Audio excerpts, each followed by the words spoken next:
year. Missouri? I think they lost by because I'm definitely not sold on Drinkwitz, I can tell you that. Yeah. He might be recruiting well, but the football on the field doesn't look great. Jared's with us on the phone lines this morning. Good morning, Jared. Hey, good morning, guys. It feels good to have college football back. Listen, can someone please teach these Nebraska wide receivers how to catch a football? Somebody, please, for the love of God. And, I'm just going to be quick here, leave you with this. What is Dez smoking on game day? He said A&M and Michigan and Pitt minus their best wide receiver and quarterback, and then Baylor. Maybe Baylor. I don't know. But what are we doing? Is that just clickbait, or what is he doing, guys? I don't know. That was Desmond Howard on Saturday's I think game Dirtneck day. paid him to say that. That's the first thing that I thought. He picked Texas A&M, Pittsburgh, Baylor, and Michigan to be in the playoffs. And then he picked Dirtneck to play for it all. Didn't he? I didn't look at the whole thing. I didn't go that. Once he said those four, it was like, you've got to be kidding me. I was like, no. I think Desmond does this every year, to be honest with you. I think he goes really out on a limb to pick Final Four teams because, look, Michigan had a great year last year, but do they have it in them to beat Ohio State 2 years in a row? Pittsburgh had a great year last year, but a lot of that was because of Kenny Pickett. Look how Pittsburgh was in their bowl game when Kenny Pickett decided not to play. Yeah, I don't know. I just wanted to talk about that, guys. I hope you all have a great day. Yeah, thanks. Thanks, Jared. Yeah. Now, Keaton Slovis was named the starting quarterback for Pittsburgh, by the way, a couple days ago. So that is who Pitt will face, or Pitt will start under center. And we bring that up because in week 2, Tennessee will travel to Pittsburgh to face the Pitt Panthers. I believe it's week 2. Tennessee opens up this week, Thursday, against Ball State. 256-576-4977. Yes, indeed, college football is back.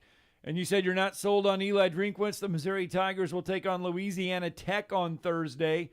They are the other SEC team to open up the year. I think 19.5-point favorite for Missouri. I had to look at it, because he was definitely paid by somebody from Texas A&M. Did he pick Texas A&M to win? He picked A&M to win it. He picked him to win it over over khaki pants.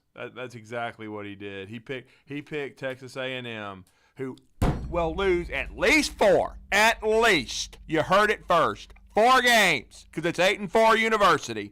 He picked them to go to beat Alabama again, which is total BS in my opinion. They're going to get the living hell beat out of them. And he picks them to beat Alabama. They bought a recruiting class. They bought their football team, basically, because they can't coach them worth a tinker's dink. And so he's picked them to win the national championship after going 8-4 last year, and they couldn't beat Ed Orgeron. They could not. They got lucky as hell to beat Alabama. Let me say that again. It was a fluke. It was luck. That's all it was. Because guess what? Zach Calzada is a third-string quarterback at Auburn right now. A third-string quarterback at Auburn right now. A third-string quarterback at Auburn right now. Yeah, but he has one big win under his belt against Alabama. So did Stephen Garcia. You know what I'm saying? But he still has the win. He does. Even the sun shines on a dog's ass one day. It does. And that's exactly what happened. But that dog is fixing to get the hell beat out of them because they're going to be an underdog, and that's what I mean by that, because I am not for violence against animals. Everybody better understand that. But I'm for violence against Dirtneck, and he's fixing to get his tail kicked. You're not. No, wait a minute though. You're not for violence against Dirtneck. You're for the Alabama mauling them. Yes, in other words, Vanderbilt violence. and Hawaii. Keep the foot on the pedal, baby. The foot on the pedal. Embarrass the hell out of them. Because they think they're good. They're not. They've never been any good. It's always been mediocrity. They've always been 8-4 pretty much. They've never won the league in the SEC. They never will. I don't care how many players they buy, because Dirtneck will choke every time. Like I told a guy on Twitter last night, he's talking about Jimbo's going to outlast Nick Saban's contract. And I said, no, he won't. Nick Saban will outlast Jimbo. So wait and watch that. Wow. That's an interesting thought. 2030. Nick Saban will still be coaching, and Dirtneck will be an SEC network analyst over there talking really so fast that the damn teleprompter can't keep up with him. So you don't think Jimbo Fisher could last to 2030 at Texas A&M? Nope, sorry. He'll be on a ranch by then selling cow turds. Probably doing guest spots on Colin's show. Wow. That's an interesting thought there. On Saturday in the SEC wise, of course, 97.7 ESPN The Zone will be your home for Alabama football. 6:30, Alabama will take on Utah State. Right now, Alabama's sitting at a 41-point favorite over Utah State. And I did not see. Did Utah State come back and beat UConn? Yes, 31-20. Okay. It was an ugly game. They struggled for a won. lot of that one. I mean, they've got some talented pieces offensively. They've got a balanced offense, but they're going to lose 52-3. So is that 41 too high or too low? Nope, it's fine. Take it. telling everyone to take the 41 points. All right, Alabama, Utah State at home. That'll be on 6:30. I mean, come on. UConn nearly rushed for 300 yards on these clowns. Okay? I know it was a first game, and they've probably been working on Alabama, but I'm sorry. You're going to get the hell beat out of you. Well, that was something that Alabama, though, last year, probably as good as Alabama was in the passing game, the running game was probably one of the most inconsistent running games that we have seen from Alabama in quite some time. We just weren't used to seeing that inconsistency from the ground game. Is that something? I mean, obviously, it'll be against an overmatched Utah State. 39 rushes, 245 yards. 6.3 yards per carry, UConn against Utah State. So what do you want to see from Alabama then on Saturday? If that's what UConn did against Utah State. I want to see a mauling is what I want to see. I want to see Alabama rush for at least 250 yards. I'd like to see over 250 from Bryce Young and only about 3/4. I'd like to see 500-plus yards of offense, and I'd like to see the first defense dominate. Now, that's why I said 3 because, again, I think Alabama will play that second unit. Eventually they'll give up some points. And this Utah State team does have some talent offensively. Logan Bonner, who followed Blake Anderson from Arkansas State, he's 20 of 29, 281, 3 touchdowns. He's actually a pretty good player, 3,000-plus yards, 30 touchdowns last year, and helping them win the Mountain West and go 11-3. And then they've got a really good tailback who's back Calvin Tyler had 161 yards on 33 carries against UConn. And then Briggs, their freshman from Belleville, Texas, he ended up with 10 carries for 85 and 1. So they got 2 good backs. But this is Alabama they're playing. It ain't UConn. Okay? I'll just quote my man Vern. When he said, when Urban Liar, who stuck his foot in his mouth, he was good at that, came into the SEC and said they have infallible plans, and if they execute their plan, they will not lose to anybody.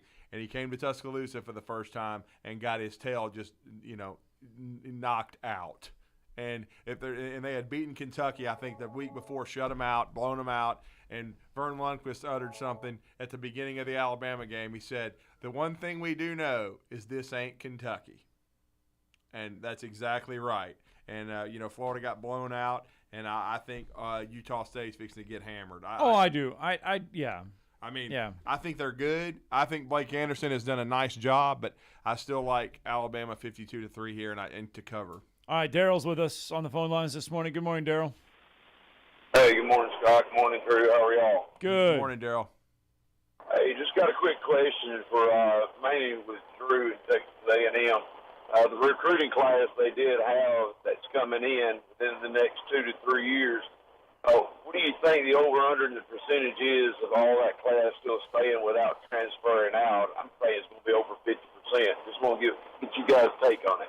Oh, I think. Thanks, guys. Have a good morning. Oh, there's no question, Daryl, that half of that class will be gone in 2 years once all the lies are basically being I think coming out. If they're not winning, and I'm talking about big. Now, right. And let me again reiterate. I'm not saying that Texas A&M is going to have a losing record. I wish they would. That's what they deserve.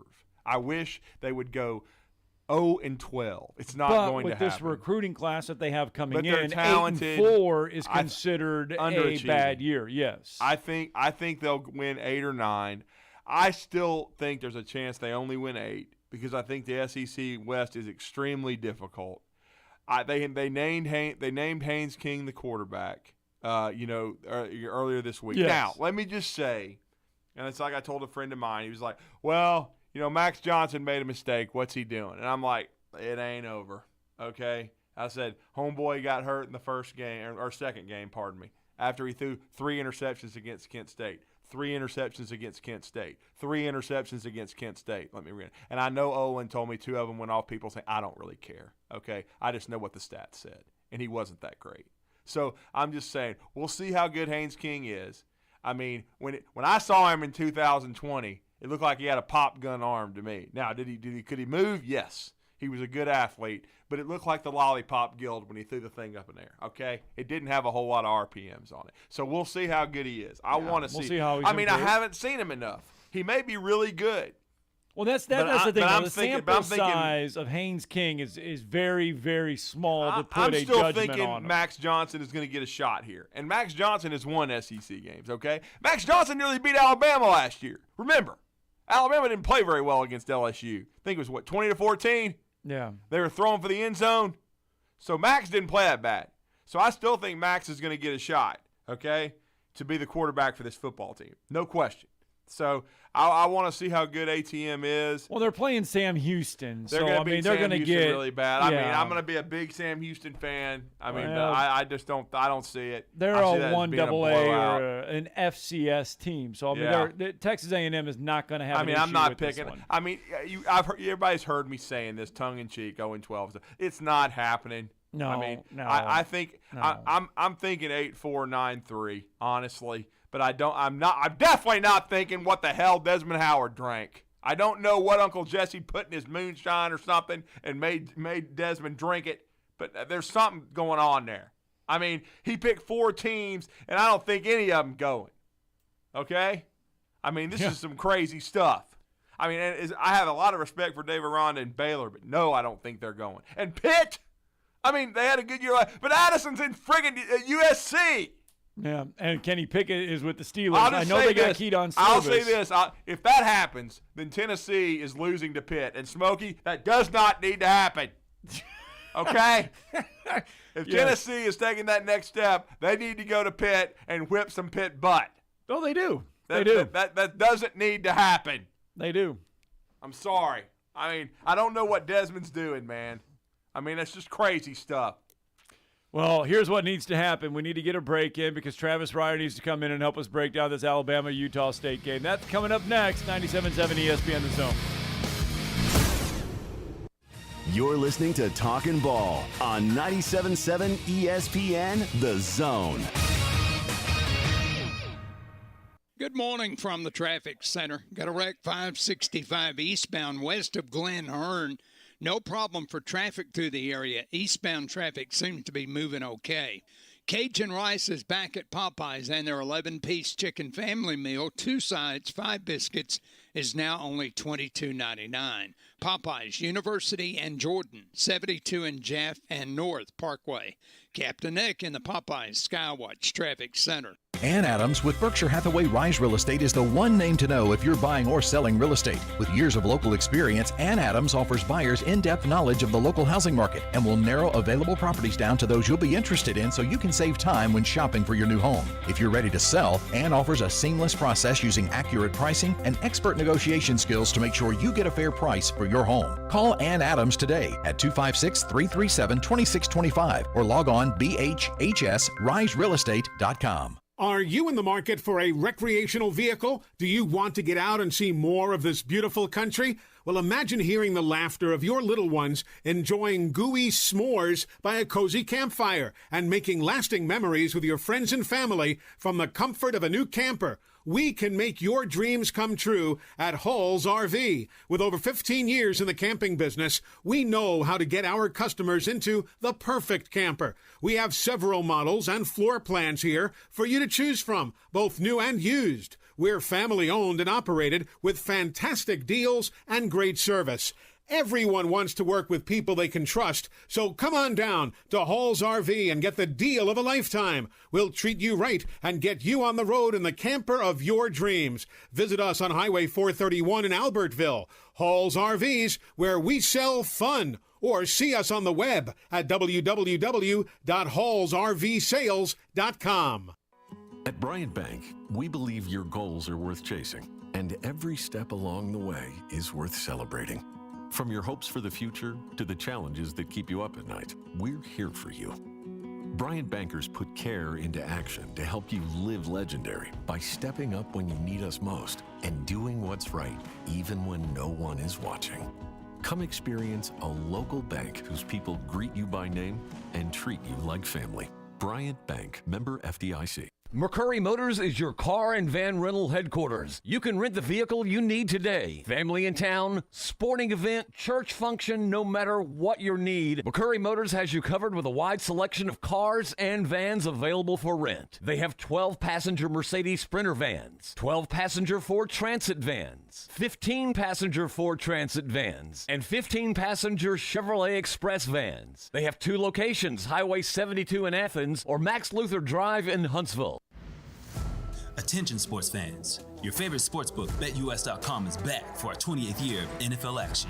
With the industry's biggest sign-up bonus of up to 200%, BetUS offers our members the opportunity to cash in on all your favorite leagues, including NFL, NBA, MLB, and more. We've also got hundreds of new casino games, including the coolest European slots, and our live dealers are waiting for you at the tables. Sign up at BetUS.com or call 1-800-79-BET-US and get into the action. BetUS, where the game begins. The Huntsville Sports Commission, a not-for-profit organization, is driven by the love of sports. And we're excited to announce several events already planned for this fall, including the Gulf South Conference Soccer Championship, the AVCA Fall Collegiate Beach Championships, the NCAA Division I Regional Cross Country Championship, and the Running Lane Cross Country Championships. For the love of sports, the Huntsville Sports Commission. Find out more at huntsvillesports.org. This is Eli Gold, voice of the Alabama Crimson Tide. Now more of Talkin' Ball with Scott Theisen and Drew DeArmond on your home for Crimson Tide Sports 97.7 ESPN The Zone. Roll Tide.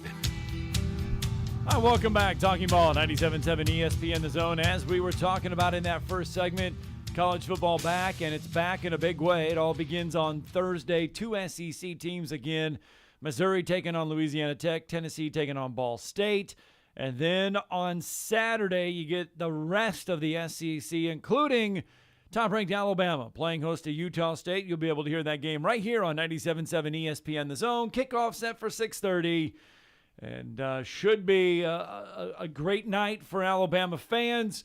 41-point favorite, Alabama entering this one. Yeah, and there's no question, and our next guest does a great job. He's done so since 2003 as the senior analyst for BamaOnline.com. Also, Second Helping podcast with our good friend Brent Beard, who joined us live from University Kia on Saturday to talk about the opening week 0, as I still don't understand that, for college football. Also does his daily podcast now with Chase Goodbread, who's back on the beat with Talkin' Tide, and that's Travis Ryer, and he's with us this morning on the Neighbors Wealth Management Hotline. Travis, good morning.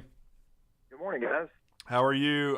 First of all, I guess to get the negative out of the way, but it's only negative because of what happened, but we just thank the good Lord. It looks like he's going to recover, but very scary afternoon and evening yesterday for Brian Robinson, who had a great training camp with the Washington Commanders, was going to start the season as the number 1 tailback, a guy that bided his time at Alabama for 4 years, came back for a COVID year, had a tremendous season for the Tide, third-round draft choice, but shot multiple times yesterday, and what sounds like a carjacking.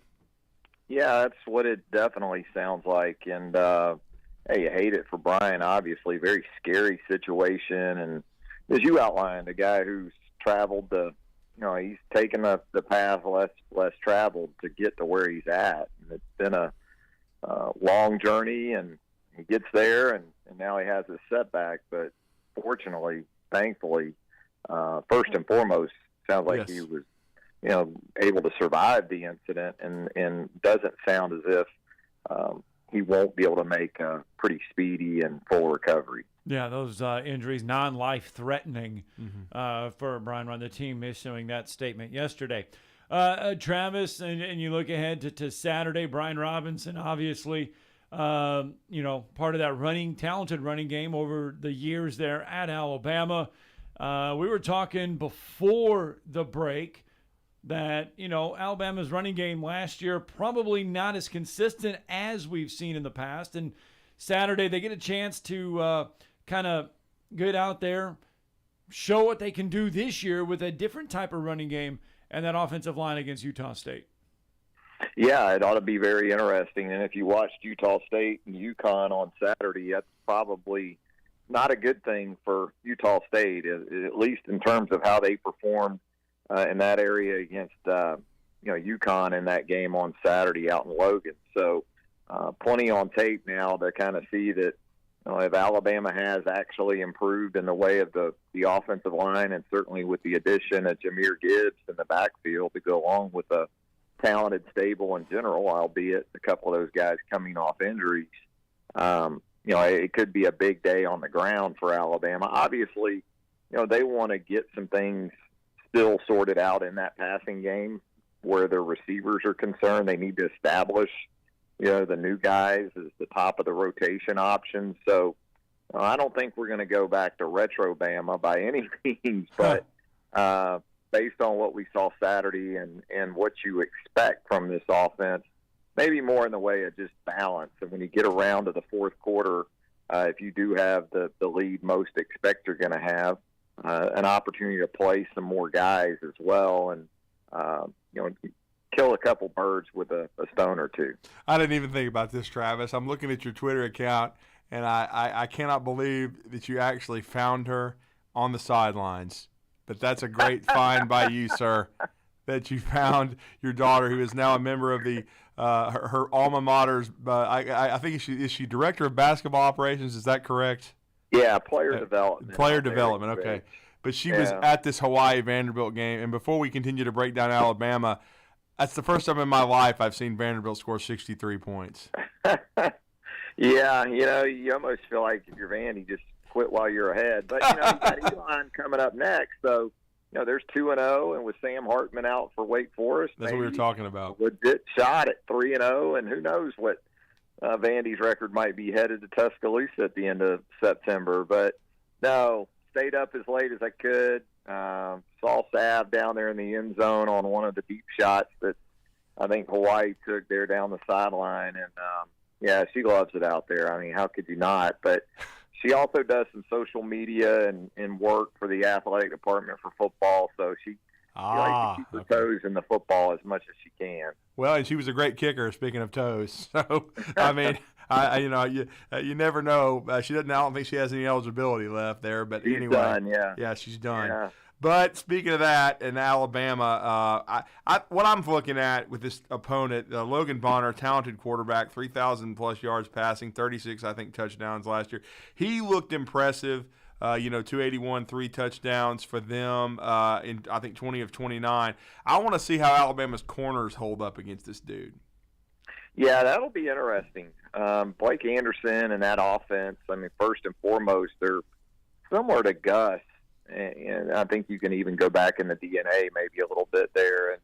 And they spread you out in large part a lot of times to try to run the football. But Bonner is very accurate. He's coming off that knee injury in the bowl game. So I think they have to be able to run the ball some because Bonner's not going to hurt you with his legs. So if you get into too many obvious third and longs and second and longs and you allow Will Anderson and Dallas Turner in that pass rush to pretty much, pin its ears on a down-by-down basis. That's going to be tough for a guy coming off that kind of injury that isn't going to offer a lot in the way of mobility. But certainly, the expectation, the eyes are going to be on Alabama's corners because I don't think it's any secret beginning this week and then extending into Texas. Opposing offenses, that's where they're going to look to go first. Travis, we have talked ad nauseum on Bryce Young, getting a chance to repeat as Heisman, and everyone's going to be looking at his stats. We've talked a ton about Will Anderson, being a defensive Heisman favorite, not a defensive Heisman, but a Heisman favorite as a defensive player. But is there somebody that you're looking at on Saturday that we haven't talked a ton about that that you might want to just sit back and watch and just see how they've progressed? Yeah, I think, defensively, we've talked so much about corner that we probably haven't talked enough about that weak side linebacker position and, the spot opposite Henry To'oTo'o with Deontay Lawson battling there and Jalen Moody being kind of the Brian Robinson of inside linebackers, and that he's hung around and here's his opportunity, and it's not going to come without a challenge. And how that sort of plays out there at weak side linebacker, if they rotate, if they feel confident enough in Lawson that he's very much a part of that going into the season, that's something I'll be interested to check out. And then I think you're of course going to look more to the offense for a lot of this because of the layout of the wide receiver rotation, and once you get beyond Jermaine Burton, how's that going to lay out with some young guys? Kobe Prentice, obviously very impressive during the preseason, and Ja'Cory Brooks hoping to take another step in year two, but then some guys that have been around for a couple of years like Trayshawn Holden and the opportunity he has in front of him right now. So a revamped wide receiver core will obviously be something we keep an eye on. And then the running back position too. I think they feel very good about their top four guys and how they go about trying to feed all four of those mouths with Jahmyr Gibbs expected to be the first guy out there. It'll be something to keep an eye on as well. Yeah, it's interesting because we know how the Patriots, when B.O.B. was there, used running backs.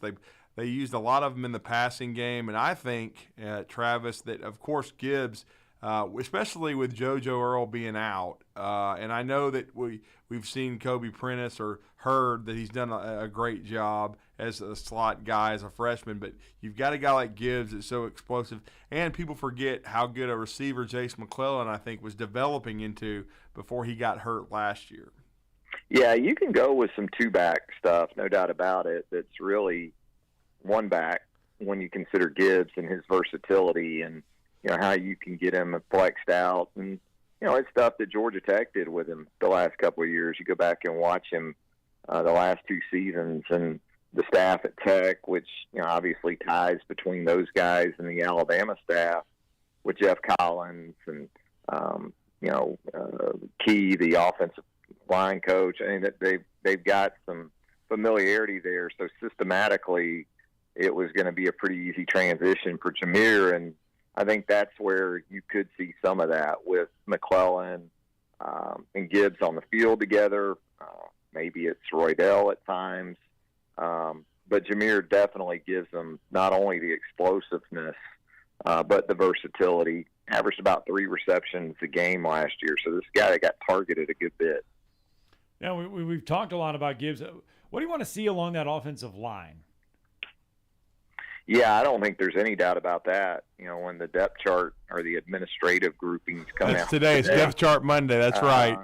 You're gonna go pretty quickly to that offensive line, and I think that there's been a common theme there with the first 5. It sounds like throughout the preseason. So at this point, I would be surprised if it's not those guys that we heard mostly about with the first group and the 2 scrimmages. So you get into the depth and, how many oars are there in some of those situations? And, center with Darian Dalcourt and Seth McLaughlin there, how that continues to play out. Hopefully Darian can stay healthy. But, yeah, I think even if you extended out the tight end and from a depth perspective, as an extension of that offensive line at tight end, beyond Cam Latu and Robbie Oots, where's Miles Kitzelman? Where do some of these true freshmen show up? Because if Kendall Randolph's your guy at left guard, that's going to pretty much take him out of the mix for that role he's covered the last couple of years. Yeah, and I'm interested to see, if Latu is going to be available this week. What I've heard is that at least by Texas he would be back, and if he's not, is Kitzelman going to be in the starting lineup? Is Oots? How are they going to use those two? And might we see somebody like a Danny Lewis who the intel says scored a touchdown in the last scrimmage? Yeah, and physically is where I will wonder more about those young guys. Right.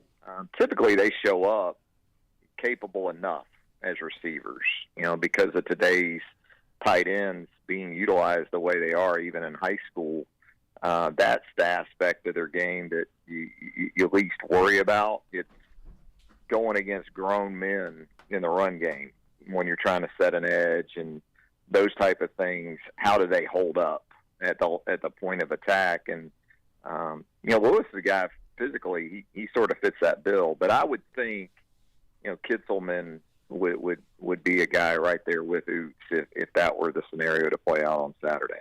We're talking to Travis Reier, senior analyst, BamaOnline.com since 2003. Also, Talkin Tide podcast, the daily BamaOnline.com podcast as well, by the way, and SEC Second Helping with Brent Beard. Now, will this potentially be a bet for your father? Pops on point. I know he was on fire this weekend, but over-under on how early we see Jaheim Otis. Yeah, that's a good one. That's another one of those oars that could potentially be in there at the top of the depth chart, because last year you had so many of those. And it sort of spoke to a situation that you anticipate this time around with a real pack of guys, and then where is the separation going to come from? Oh, gosh. I just won't be surprised if we see Otis very early on Saturday. And if that's the case, I don't know if that's particularly good news for a couple of guys that, the last few years you've been waiting on a little bit. Not to say that Tim Smith still can't do it in year 3, or Jamil Burrows or guys like that. But I guess what I wonder is if it is the way it plays out with Otis there more as a top guy to go along with, say, a DJ Dale, at what expense does it come to maybe some of these other guys? Mm-hmm. And so, and now as we're closing it down, I know, I guess who are the guys you're going to focus in on offensively and defensively to really watch how they perform? And in your mind, does Alabama cover? I've got Alabama covering in this game. I know it's a lot of points, Travis, and I know 41. Utah State went 11-3, but I just think this is a really good Alabama football team. Yeah, I mean, are they 41 points better than Utah State? Yes, they are. But we know that doesn't always matter in terms of how games play out. And, the thing I would be leery of in laying the 41 is hearing Nick Saban talk about the run game being improved. And I say that because when I think about those kind of Alabama teams, that fourth quarter gets really short. So, if you're in a situation where, Alabama's up 38 or so, and Nick will kneel it down at the 2, inside a minute, too. I mean, he won't pile another one on. So, I guess I would be inclined at this point to go more taking the points in Utah State. If it's 41 now, that's a lot of points. And there wasn't much to show me from Utah State's game against UConn on Saturday that they're ready for what they're about to experience in Tuscaloosa. But and then there's the other things like non-offensive touchdowns too, though, and I think that's a potential certainly with this defense, and even Jahmyr Gibbs in the return game if he gets an opportunity or two. So, man, it would be more of a leave it alone type situation for me, but it's hard for me not to take 41 points, especially in a season opener, because I think this is a very, very good Alabama team, but it is a season opener. So a few things to factor in there. Proceed with caution, I guess, would be my advice. Yeah, Travis Reier telling you to watch that running game and to see, how Alabama's looking along the line of scrimmage. And as you said, Nick Saban not one to run it up. I do hope he does October the 8th, though. But that's all I'll say. That's a different story. We're not going there. Different story. But, Travis, thank you for the time and your insight as always. Let everybody know how to connect with you. I'll just go to BamaOnline.com or Alabama.247sports.com. Either way will get you to us. Thank you, sir. And tell Sav we're rooting for. All right. Appreciate it. Go Bows. Thanks. Travis Reier there. All right, one quick note, though. I know thousands had gathered out at the Space and Rocket Center. Artemis will not launch today. They had to scrub the mission. Fuel leaks have postponed it till Friday. Uh-oh. So I know there were 1,000 people, at least 1,000 people out there at the Space and Rocket Center this morning that had worked on this rocket at least watching it go up, but it will not go up till Friday. So just a quick note there. All right, let's get that break in. Wrap up hour one of Talking Ball coming up next.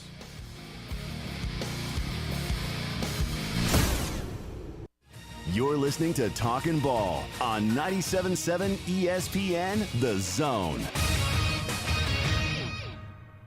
Good morning from the traffic center. Got a wreck 565 eastbound west of Glen Hern. No problem for traffic through the area. Eastbound traffic seems to be moving okay. Cajun Rice is back at Popeyes, and their 11-piece chicken family meal, 2 sides, 5 biscuits, is now only $22.99. Popeyes, University and Jordan, 72 in Jeff and North Parkway. Captain Nick in the Popeyes Skywatch Traffic Center. The 2 words we live by. The coach we follow. All right, blow the horn. Let's go. The famous call we love to hear. Touchdown, Alabama! It's good to be a Bama fan. Join us Saturday, September 3rd as the Crimson Tide kick off the 2022 season against the Utah State Aggies on your home for Alabama football.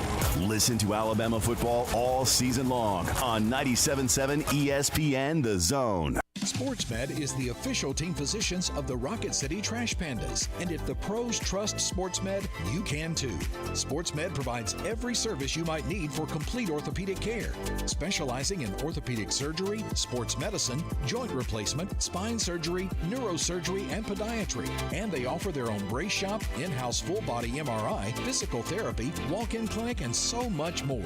4 locations and on the web at sportsmedalabama.com. Are you tired of chasing a roofing contractor to show up on time, or even show up at all? I'm Sam Fleming with Fleming Roofing and Restoration. Our motto at Fleming Roofing is we show up. Our goal at Fleming Roofing is to provide the reliable customer service that you deserve, and we have the resources to meet all of your roofing needs: residential, commercial, industrial, replacement, or repairs. We are manufacturer certified for roof coatings, single-ply membranes, and asphalt shingles. Whenever you need a roofing professional you can count on, call Fleming Roofing and Restoration. We are committed to finding the solution that meets your needs. We don't have quotas or heavy-handed sales tactics. Fleming Roofing, we have expert experience. We show up. Free estimates, residential, commercial, industrial, replacement, or repairs. Check us out at FlemingHSV.com. FlemingHSV.com. When you need a quick response, it's Fleming Roofing and Restoration. We show up. If you're ready to lower your utility bills, it's time to call Eagle Insulation. Eagle can handle it all: attic re-insulation, insulation removal, wall insulation, and new construction insulation, commercial and residential. Our primary goal is to save you money, and lots of it. Typical clients realize their return on investment within 3 to 6 months. That means the re-insulation actually pays for itself and then some. See if we can help you. Contact Eagle Insulation today, 256-755-1556, or log on insulatewitheagle.com. You've got to experience Toyotathon at Bill Penny Toyota. They've got the selection with over 700 new Toyotas to choose from. And they've got the extras with Bill Penny perks and a 10-year unlimited warranty. So get on over to Bill Penny Toyota today and experience Toyotathon. Bill Penny Toyota in Huntsville and online at BillPennyToyota.com. Bill Penny's Toyota 10-year unlimited warranty is valid through the 10th year of ownership. Valid on new vehicles only. See dealer for details. I'm here with Stan McDonald of the Stanton Law Firm. Stan, I guess you are the Stanton in the law firm. Yes, Wes, that's me, and we started the Stanton Law Firm so that myself and 4 other attorneys with me can help clients litigate, negotiate, and creatively solve legal and real estate problems. Now, Stan, you grew up on a family farm in this area and have made a name closing on houses and land with your closing company, Jacob Title. I grew up on a farm which used to be in the country. That, plus having closed on so many homes and farms, one of my colleagues started referring to me as a classic dirt lawyer. Now, I didn't know how to take that at first, that tag, but I realized that's exactly what I do and what I am. Dan, I know the attorneys at Stanton Law Firm are regular listeners, and we plan to have you on periodically. You and I have seen have impacted this community. Stay tuned, and you may hear about friends like Steve Booker, Clarence Johnson, Thomas Boyd, and even a few of those offensive line hogs like Hoss Johnson, and maybe you remember some other of those guys too. I remember Clarence Johnson. He beat us one year. He was unbelievable. No representation is made that the quality of legal services to be performed is greater than the quality of legal services performed by other lawyers. Online at 977ESPN.com. Stream them online. Call in. It's an important job, and it's an vital organization. Tweet in and join in. We are 97.7 ESPN, The Zone. This segment of Talkin' Ball is brought to you by University Kia, the #1 volume Kia dealer in the state of Alabama. Located online at universitykia.com. That's the song you get to hear on Saturday. Well, you got to hear it this past Saturday because College Game Day was off and roaring, but I believe they were in studio on Saturday. They were not on the road. College Game Day is on the road this weekend. I've not even looked to see. It is. They are going to be with the Sucks. But that's a big game, though. It Ohio is. State, Notre Dame. It's Yeah. two top 10 teams. Whoever wins, Two stick top your head in the 5, toilet. I think. Basically. Because, But I've told you, just prepare yourself. If the Sucks choke again, like they did last year against Oregon, and Marcus Freeman wins, he's going to be on the front of every newspaper that's remaining in America. There's not a lot of them, but whatever the hell is left, and then Sports Illustrated or whatever, if Notre Dame wins this game, he's going to be anointed the next great one. I'm just telling you. And they'll probably jump Alabama and be #1 in the country because that's what they do with Notre Dame. They've jumped people before. They come in ranked 5th. Yep. They're a 17.5-point underdog. They will go from Ohio 5 State. to #1. Even if Alabama wins 52-3, Notre Dame will be anointed #1. Even though Alabama would wipe the floor with them and beat the hell out of them, and I guarantee it right now, they would beat the living daylights out of the Irish like they've done since Nick Saban has been there. But if they upset Ohio State and the great C.J. Stroud falls flat on his face again, then I'm just telling you, Notre Dame will be #1 in the country because that's what most of the national media morons, most of them that couldn't spell college football, will vote. That means they would have to jump #3 Georgia. They would have to jump #1 Alabama, and then whoever for Clemson. They couldn't beat any of those teams. They couldn't beat Clemson either. I'll put the onus on Dabo. Get your head out your rear end, get them back, get DJ Uiagalelei throwing it to the right team and hitting a target, and they beat Notre Dame too. Well, okay, so we've talked about Alabama. So, in other words, what I'm trying to say is Ohio State better win this game, and they better win it in double digits, okay? Well, they're a 17 I'm and a about half sick of point Ryan favorite. Day, everybody anointing him some genius. Well, then you better go out and prove it. Look, you're talking about them anointing Marcus Freeman as the next up-and-comer. I'm just telling you, if he wins, Ohio that's State what they're wins- going to do. But if Ohio State wins by 17.5, if they cover this, they're going to do the same thing to Ryan Day. They're going to say that Ryan Day has Ohio State, Hey, we're looking at 59 out of 160 on the TV right now. There he is, missing in action. That's conversation during the commercial break coming into the conversation there. We'll fill you in on that in a little bit. Hey, I'm just teasing I know, here. You know those teasers they do. Yes, I do. Yes, I do. But it would take me too long to explain to everybody what we were talking about at 59 out of 160. Whatever the hell the number was. But anyway, okay, so we talked about Alabama and what we want to see out of them. And coming up here in just a few minutes, we'll break down Auburn and Mercer as well because there's a lot to break down there. But we want to see an improved running game out of Alabama. We want to see an improved offensive line. Same thing can be said for Clemson. Clemson struggled last year. They did not make the playoffs. DJU was okay, but he wasn't as what we thought he would be as a quarterback. After what we saw the year before. Right. What do we Against want Notre to Dame, see by the way. from Notre Dame won that game, Clemson? but still. What do we want to see from Clemson in that opener against Jeff Collins and Georgia Tech, who, by the way, we wound up being on the hot seat. Oh. Georgia Tech and Jeff Collins' hot seat is about as boiling as it was for If a they care. Bugs Bunny cartoon. Do they care? Trying to get the Roadrunner. That's the problem. Do they Right, care? Right. I mean, I really don't know. So what do we want to see from Clemson in this opener? An impressive performance. They need to beat somebody like Georgia Tech, who lost half their players to the portal. I'm talking about their difference makers. Right. As Pat Dye would say. It needs to be about a 45-10 Clemson victory. This needs to be 5 touchdowns. Georgia Tech is not very good. I mean, just saying. If Clemson has that, then, it's kind of like what we thought with Marcus Freeman. If Notre Dame beats Ohio State, are we going to say that Clemson is, If Clemson is not impressive in this game, then there's going to be questions starting to be asked. Is Dabo going to be able to keep this program at the highest level? Because he's lost a ton Brent of Venables. coaches. He's lost players. I'm just saying. I mean, and he's had to retool the organization and the program. He's in a league that's terrible. But if Clemson cannot get back to the playoff and dominate this league, there's going to be questions being asked.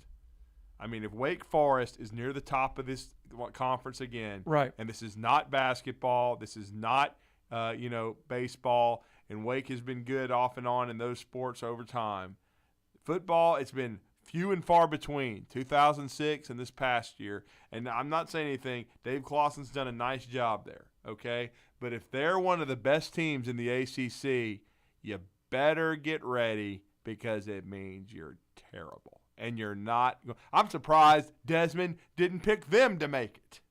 I'm just saying. Wake Forest? Based upon what the hell he probably would have if Wake Forest would have had their starting quarterback healthy. I know they had a great year last year with Pickett and Addison and all that, but if Pitt is in the college football playoff again, the field must be weak, okay?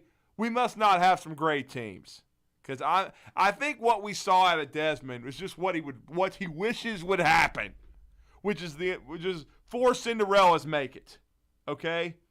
Or as Tim Brando says, fly in the ointment. And by the way, to end this hour, I have to give credit to Tim Brando, who was getting ripped apart, and he should, for saying years ago Scott Frost was the next Nick Saban, and he was going to win multiple national championships at Nebraska. So what he did all weekend was start blocking my friends, who definitely pointed out to Tim Blowhard that, sorry, but Scott Frost is not a big-time Power 5 head football coach. No. I'm sorry, man. He needs to be a Nebraska Wesleyan. Nebraska Wesleyan. Is there a Nebraska Wesleyan? That's where he needs to be. We'll look it up. You don't need onside kick when you're up 11. No. Sorry. No, they were up double digits. I think they were up 10. He's onside kicking. It's a disaster, and you end up losing the game again. You're 5-21 in close games. And Tim Blowhard telling everybody he's the next Nick Saban. He also said the 2011 LSU team was the greatest in SEC history, and we know how that ended. All right, Auburn football news. They've got a starting quarterback. We'll let you know who he had a purple shirt on at the Superdome anticipating a party, and he got a 21-0 beating. We'll be back hour 2 next. Beautiful irony. Hi, my name is Dan Aldridge. I'm here to let you know about the Aldridge Law Firm and the soon-to-be-announced Legal Town Center. I've been practicing law in Alabama since 1984, and I also practice in Tennessee. And I'm from North Alabama, and I'm here to represent you and take care of your legal needs. For many of us, hiring an attorney is not high on the priority list, and maybe a little scary, but it's something that we all need at some point. So by all means, do your homework. And if you need representation for car accident, wrongful death, medical malpractice, nursing home abuse, or estate planning, or any other matter, just give us a call at 256-534-3188. And you can email me at Dan, that is Dan at danaldridgelaw.com. Dan at danaldridgelaw.com. God bless America. No representation is made that the quality of legal services to be performed is greater than the quality of legal services performed by other lawyers. WZZN, Union Grove, Huntsville, Alabama. 97.7 ESPN, The Zone.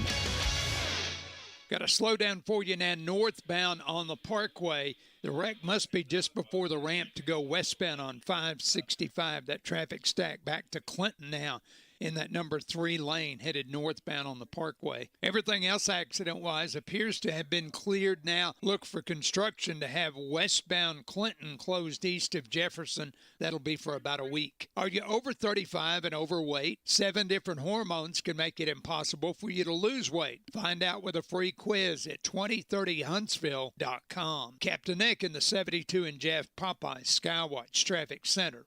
From the Fox 54 Weather Center, I'm meteorologist Emily Owen. For this Monday, expect a partly sunny sky. High temperatures topping out in the lower 90s for the afternoon. My heat index values will be back in the 100s. Scattered showers and storms possible in the afternoon as well. For your Monday night, a partly cloudy sky. Low temperatures falling into the lower 70s for the overnight. I'm meteorologist Emily Owen on your home for ESPN Radio 97.7 ESPN, The Zone. This is Brent Musburger's VSiN Action Update on 97.7 ESPN The Zone. Heading into September, the LA Dodgers still the favorite to win the World Series. LA at plus 275, followed by the Astros as they surge past the Yankees in the latest odds at plus 400, the Yankees at plus 450, the Mets at plus 575, and the Atlanta Braves at plus 1,000. The NFL preseason in the books. The season starts September 11th for the Saints and Falcons as they will play in Atlanta in the season opener. New Orleans a 5.5-point favorite on the road, the over-under at 42.5. The Braves coming off a series loss at the Cardinals, taking 1 out of 3. They will be at home starting Tuesday against the Rockies. Red Hot winning picks at experts.winnersandwhiners.com. Save 75% on any best bet package with the promo code ACTION75. That's ACTION75 at experts.winnersandwhiners.com. I'm Trey Westerberg, 97.7 ESPN The Zone. Log on today, 977ESPN.com.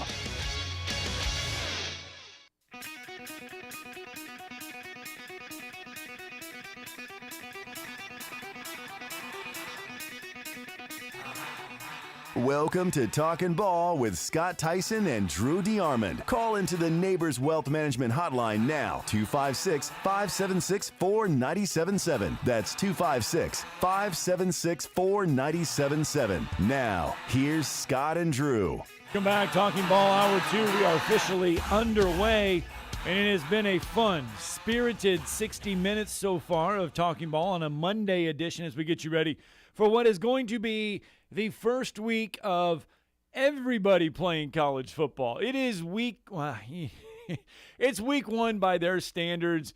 It was week 0 last week, but everybody playing this week. In fact, the action gets underway on Thursday. You got 2 SEC teams, Tennessee, Ball State, Missouri will be in action on Thursday as well. The Auburn Tigers will take on Mercer at home inside Jordan-Hare Stadium.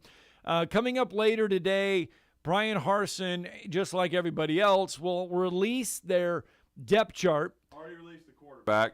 Well, I didn't, actually. Chris Lowe broke it. He broke it, but it's out there. TJ Finley. Everybody, if you've listened to the show, and everybody we've had on, Justin Hoganson, all these cats that know what they're talking about, this is where you knew it was leaning to. Yeah, TJ Finley going to be your starter. Now, and the Dirt Neck refugee is third. Yeah, Robbie Ashford going to be the backup to TJ Finley. Interesting because Mercer is not going to – Auburn should be able to put up some points, put up some easy points on Mercer.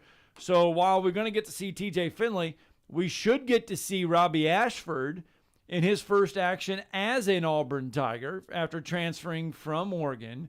And the question is, will we see Zach Calzada? Will we see all 3 quarterbacks in this one? Yeah, and again, we had Jacksonville State and Alabama State get started this past weekend. Yeah. And don't forget on Thursday as well, and we need to have him on the show. We need to reach out to him. But good friend Chris Willis and UNA on Thursday, they will be taking on Indiana State. Yeah, but will we see all 3 quarterbacks at Auburn on Saturday? I would think so. You would hope so. I think they're going to handle Mercer, no question about that. We've all been expecting Finley to be the number 1 guy. Finley, has had the best command of the offense. Now he's had some turnovers. How is he going to go out there and play? We saw him last year. In times he was up and down. And then Ashford brings an athleticism to the position that really the other 2 don't have. Are they going to use him are they going to have a package where they utilize his skills, especially in the red zone? We will see. And then if they get a big enough lead, are we going to see the refugee come in, from Zach Calzada to get some time? But Calzada, let's be honest, he's been a disappointment in training camp. He has not stepped forward like they'd hoped. We're not going to sit here and sugarcoat things. Right. But what's going to happen when they take the field and the bullets are real? That's what I want to see.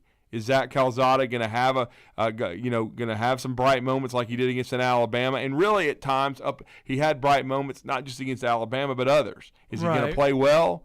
Or who is going to play the best when everything counts for good? In other words, it's not a scrimmage anymore. You don't have do-overs. It all counts. Who's going to go out there when there's people in the stands and play well of those 3 quarterbacks? And then if we through the first 2 games, through Mercer and through San Jose, whoever plays the best, and if it's Finley, and I think that's what the coaching staff at Auburn is anticipating, then he'll take the field against Penn State for a 2-0 Auburn team, but we'll see. Am I way off on this comparison, or am I somewhat in the ballpark? When JT Daniels left USC and he transferred to Georgia, everybody penciled him as the starter, that he was going to be the next quarterback, and JT Daniels just was not that good. He got hurt, but he was just not that good. When Zach Calzada transferred from Texas A&M to Auburn, it was like everybody just wanted to pencil in Zach Calzada as the starter because he had that win against Alabama and he finished the year at Texas A&M, and it was like, okay, Auburn has a starting quarterback with talent, but maybe just Zach Calzada is what we thought he was, just an average or slightly there quarterback, and that Auburn needs to ride with TJ Finley, that TJ Finley just might be the quarterback to get Auburn where they want to be. Is that a fair comparison between the two, that the quarterback is on the roster already? Well, I don't know. I want to see the first 2 games. That's what's going to determine whether Harsin is back for a 3rd year at Auburn. Are any of these quarterbacks good enough and that to get them to 8 wins? I think they're going to have a good defense. I'm confident in that. I think they have good talent on that side of the ball. Now, need to stay healthy. And they need to keep, their first 5 on the O-line healthy, first 5 or 6, okay? I think they have a good enough O-line to be pretty good. I think the running backs are pretty good, especially Tank Bigsby. Now, I don't know about the wide receivers and the quarterbacks. To me, that's the biggest question. Now, I do think they have a great tight end in John Samuel Shanker, and you can hear him weekly on the Tom Abraham Show. So we know that. So I don't know. I want to see the wide receivers and the quarterbacks because to me, that's what's going to tell the tale. And really the quarterbacks, because again, I've said it before. I know that they don't have a lot of quote unquote superstar receivers that have produced a lot, but I think they have some talented guys. And if you have a quarterback that can elevate those around you, can make the receivers even better. I don't know how good this quarterback room is for Auburn. I really don't. And see, that's what's going to tell the tale as to whether or not this Auburn team is a 6-6 team, which means everybody's fired, or an 8 or 9 win team, which means everybody's back. Okay, the 2 to 3 game swing is going to be the quarterback. It's the most important position in college football now, Scott. Oh, it is. You have to have a quarterback that can run your offense and play competently. And so we'll see coming up on these first 2 weeks where Auburn's quarterback play is. It's interesting you bring that up. I mean, the most important position. You look at Georgia last year, and they had a guy that stepped up. He stepped up. He did. He did his job. He will now, at the worst in his life, be the Bennett and Ballou show for the rest of his life with Buck Ballou and make a lot of money. Yes. And never have to buy any food or drink ever. Because, people can, they can put up their DVDs, they can put up their VHS, they can still have their pictures of Herschel, but they don't have to, just worship at the altar anymore because he's the only one that delivered a title, he and Buck. He's an above average quarterback. Would you put Stetson Bennett as above average? He has to be. He won a national championship. He has to be. He has to be a top 4 in the SEC. Has to be. Period. Top 2? I'm not saying that. Top 4, though? Yes. Okay. All right. And, of course, I know a couple of Georgia fans already got mad at me because I didn't say top 2. But still, he's in the top 4 at least. He has to be. He won it all. No, I agree with the top 4. Top 3? Potentially. But, I mean, it's still kind of – well, I'm just going back on by production when they come back. And, look, I know Tennessee didn't beat Georgia, but Hendon Hooker was tremendous last year, okay? He was unreal. There's no question in my mind how good that guy was. He was a tremendous player. Well, and just think about it, he wasn't even the guy to start the year. He wasn't, and that's another thing. I mean, because overrated, fell flat on his face again. Yeah, Milton was the starting quarterback for Tennessee. They say he was hurt, but he was probably just stressed. You watch that opener, he could not hit a wide open receiver down the field to save your life. Well, good luck, West Virginia. Yeah. I haven't even looked to see if JT Daniels is starting at I West guess Virginia. he is. I don't really care. It was a battle anyway, just in case you were wondering. All Of right. course it was. Jeff from the Borough with us on the phone lines this morning. Good morning, Jeff. How's it going, guys? Good. Good. When's the last time Thompson's 0-2? Yeah, it's been a minute. When- Mark Freeman, they lost 2 games. Did they lose Friday? Yeah, they Saturday. Or Saturday, did they lose? They played Trent Dilfer and Lipscomb Academy from Nashville. They were up 14-0 at halftime, and then it was 14-3. They were up 14-0 in the first half. There was 14-3 at halftime, and then they proceeded to get just shut out in the second half. They were driving to try to retake the lead late. It was, I believe, the score at the time was 17-14 Lipscomb Academy. They ran the ball inside the 1, fumbled. It was scooped up and run back 99 yards for a touchdown by Lipscomb Academy, who went on to win 24-14. So Thompson is struggling right now. They've lost their first 2 games of the season. Though Lipscomb Academy, they're not as good as Buford. Let's not get it twisted here. Buford is a machine, but Lipscomb Academy is a very good program in their own right under Trent Dilfer. But yes, Thompson is 0-2. Probably, I guess it has to go back, before Mark Freeman got there, Jeff. They were awful before they redid that school system, built a new school, and they were a perennially losing program. Has got to be the last time they were 0-2. I have a feeling, though, once they get in-state opponents, they're going to be. I think they got Vestavia this Friday. They should be fine. Coach come up here, but when Lipscomb play them, it'd be a bloodbath. Thompson would kill it. It wouldn't even be a game. They're just unloaded. It wouldn't even be. It'd be just they would kill. The Thompson would kill this. But I saw them play it. I saw them at 7-on-7 this summer. Right. They played Oakland 7-on-7. You talking about Thompson now? No, Lipscomb Academy. Lipscomb Academy. Gotcha. Okay. They died them. But now Lipscomb lost quite a bit. I think off that team won the state last year. Right. One of their quarterbacks, I know, transferred up here to a school up here. He's about 6'1", 6'2", something like that, and he can throw it all over the place. But they still got talent. Don't get me wrong. But I'm just saying that's what Coach here told us. Said Thompson, they were just so good and loaded, it wouldn't even be a ball game. It'd be like what it sound like to me, it'd be like 50-0. They just beat their butts. So I don't know. I don't know about this team from Georgia. I guess they are that good. But Buford, like you say, it don't really hurt them.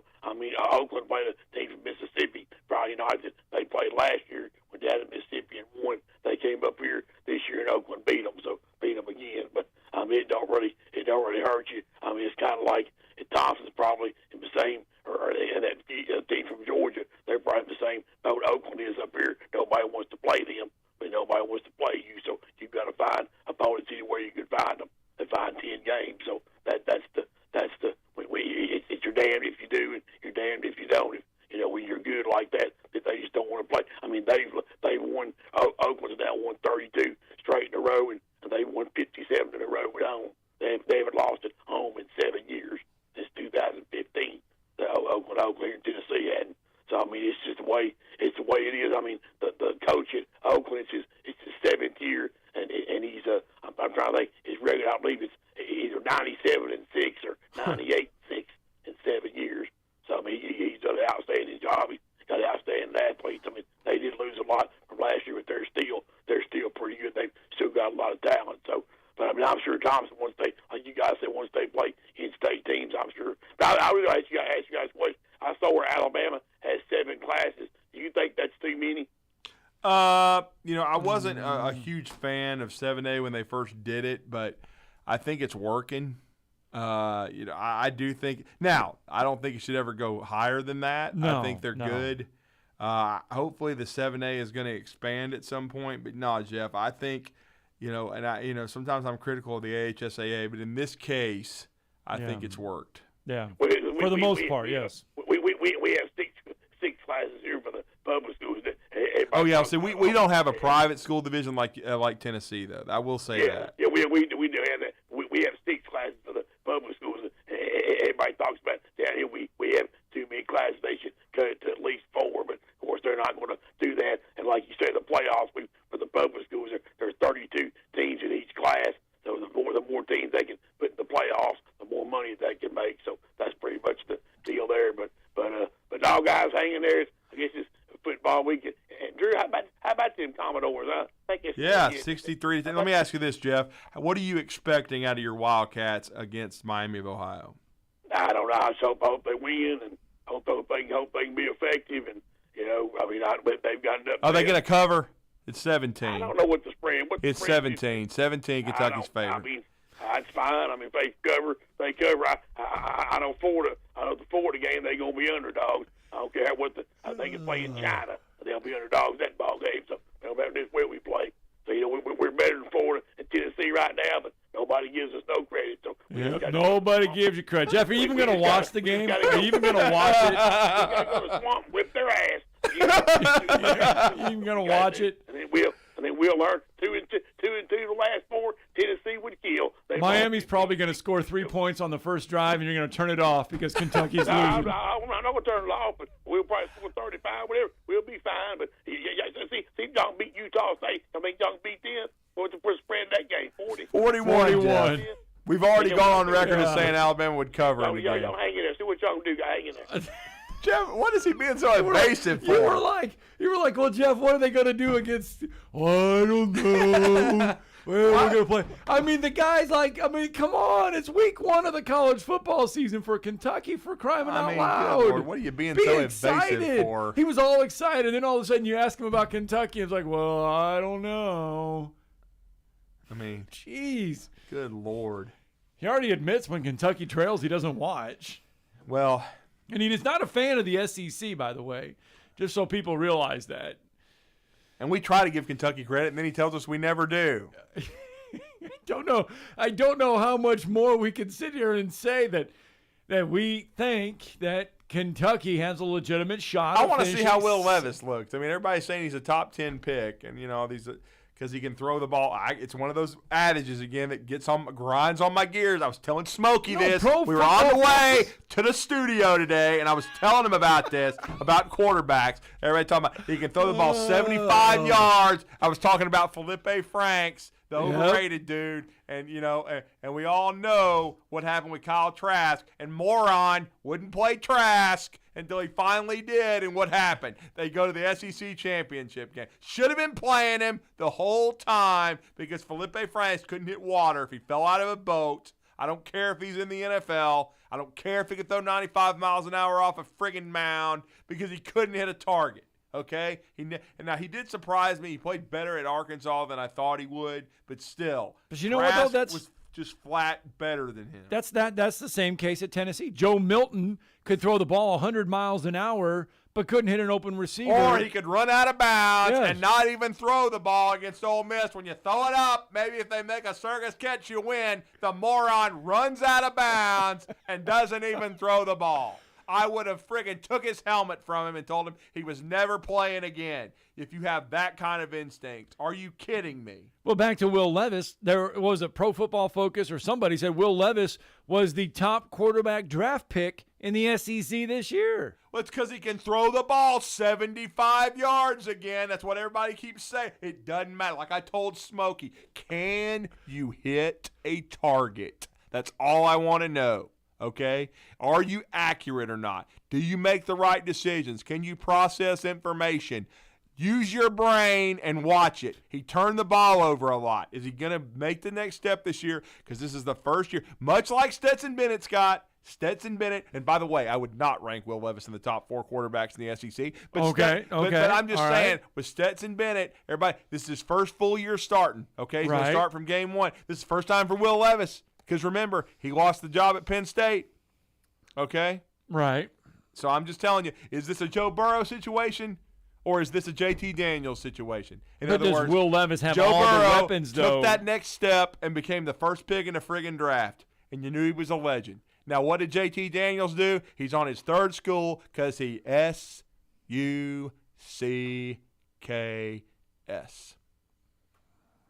For all those at home. Will Levis is going to lose. I mean, he doesn't have Wan'Dale Robinson this year. No. Yeah. Can he? But he can these 2 freshman receivers everybody's bragging about? Can he elevate them? Right. Right. Can he do a Bryce Young? I doubt it. 256-576-4977. That's the way you can join the conversation and the show this morning if you would like. And a lot of things that we have thrown out there this morning. Hey, it's 8:21. We will get to it at 8:45. Normally we got to it at 7:45, but the conversation has been all about college football. We will name our 97.7 ESPN The Zone Bryant Bank Team of the Week at 8:45 this morning. We're a little later than normal, and we apologize for that. But the conversation has been free-flowing. Yes, really free-flowing. And we're ready for the games. I mean, as much as Alabama, Auburn, Tennessee, Kentucky, Missouri, Ole Miss, LSU, all these guys are ready to hit other teams, we're ready to start talking about real games. You know, we want to get out there as well. All right, so the Auburn Tigers do have a starting quarterback. His name is TJ Finley. And Chris Lee will join us because Vanderbilt has a starting quarterback and a win under their belts 63 already. 63 points. Yeah, against Hawaii. They also got to see, though, Pearl Harbor. They got to do some sightseeing. They got to do some really cool things over in Hawaii. Chris Lee will help us fill it in when we return.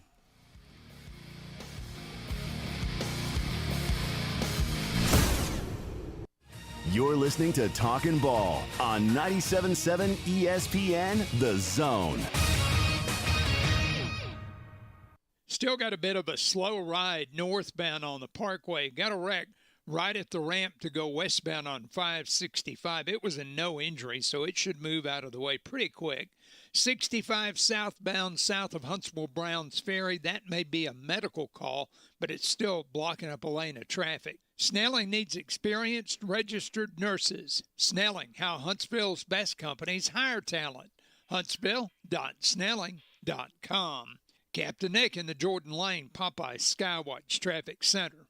If you're ready to lower your utility bills, it's time to call Eagle Insulation. Eagle can handle it all. Attic re-insulation, insulation removal, wall insulation, and new construction insulation, commercial and residential. Our primary goal is to save you money, and lots of it. Typical clients realize their return on investment within 3 to 6 months. That means the re-insulation actually pays for itself and then some. See if we can help you. Contact Eagle Insulation today, 256-755-1556, or log on insulatewitheagle.com. You've got to experience Toyotathon at Bill Penny Toyota. They've got the selection with over 700 new Toyotas to choose from. And they've got the extras with Bill Penny perks and a 10-year unlimited warranty. So get on over to Bill Penny Toyota today and experience Toyotathon.